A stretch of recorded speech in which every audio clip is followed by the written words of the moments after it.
पहलगाम में आतंकी हमले के बाद संत प्रेमानंद महाराज आक्रोशित हैं। उन्होंने दो टूक कह दिया है, आतंकी दुष्टों का विनाश करो जो अधर्म में चल रहे हैं। आपको बता दें कि आतंक के खिलाफ सुरक्षा बलों का ऑपरेशन भी जारी है। आतंकियों को सपोर्ट करने वाले लोकल एसोसिएट्स आसिफ शेख और आदिल गौरी के घर को उड़ा दिया गया है। इन दोनों आरोपियों के घर से तलाशी के दौरान आपत्तिजनक चीजें बरामद हुई थीं। वहीं आपको यह भी बता दें कि आतंकियों ने इन्हीं के सपोर्ट से घटना को अंजाम दिया था। वहीं प्रेमानंद महाराज का कहना है कि आतंकियों को किसी भी कीमत पर बख्शा नहीं जाना चाहिए।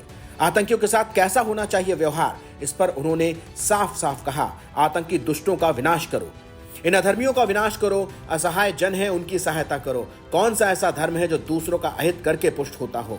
ऐसे ही जो मलिन स्वभाव के राक्षस स्वभाव के ये समझते हैं कि मैं धर्म कर रहा हूं, दूसरों की हत्या करना, दूसरों को पीड़ा देना, दूसरों का विनाश करना उनका लक्ष्य है। ये राक्षसी स्वभाव है।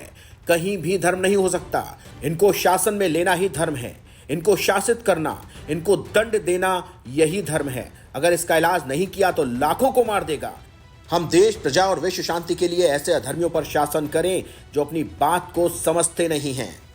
प्रेमानंद महाराज कहते हैं कि अगर आपको पता लग जाए कि शरीर के किसी अंग में कैंसर है, उसको कटवाने से कैंसर से आप बच जाएंगे, नहीं तो पूरा फैल जाएगा। तो राजी होकर पैसा दे करके उस इन्फेक्शन वाले पार्ट को आप कटवा देंगे। एक व्यक्ति से अगर पूरा गांव नष्ट हो रहा हो, अगर एक जिला एक गांव से नष्ट हो रहा हो, अगर एक जिले से पूरा देश नष्ट हो रहा हो, तो उसको शासन में ले लेना चाहिए, क्योंकि पूरे जीव बस रहे हैं। केवल अपनी मनमानी को धर्म मानकर दूसरों के साथ हिंसा करना, दूसरों को दुख पहुंचाना, दूसरों का विनाश करना, वो चाहे कोई भी हो, कहीं का भी हो, किसी भी धर्म का हो, उसका काम केवल दूसरों को दुख देना, भयभीत करना और आतंक मचाना स्वभाव होता है। कहीं नहीं लिखा है जो असहाय हैं, निर्बल हैं या जो निरपराधी हैं उनका विनाश किया जाए। दुष्ट शासन के द्वारा ही काबू में किए जा सकते हैं। एक आदमी लाखों को पीड़ित कर रहा है, एक आदमी देश को भयभीत कर रहा है, ऐसा नहीं होने देना चाहिए।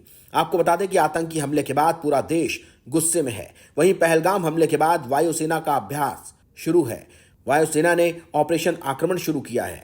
एलओसी के पास हुए अभ्यास में राफेल, सुखोई जैसे विमानों ने अपना दमखम दिखाया है। आसमान से जमीन पर हमले की ड्रिल की गई है। वहीं राजौरी और बांदीपुरा में आतंकियों के छिपे होने की खबर के बाद सेना ने इलाके को कॉर्डन ऑफ किया है। सेना का सर्च ऑपरेशन लगातार जारी है। छिपे हुए आतंकियों के जरिए सुरक्षा कर्मियों पर गोलीबारी करने के बाद ये तलाशी अभियान मुठभेड़ में बदल गया है।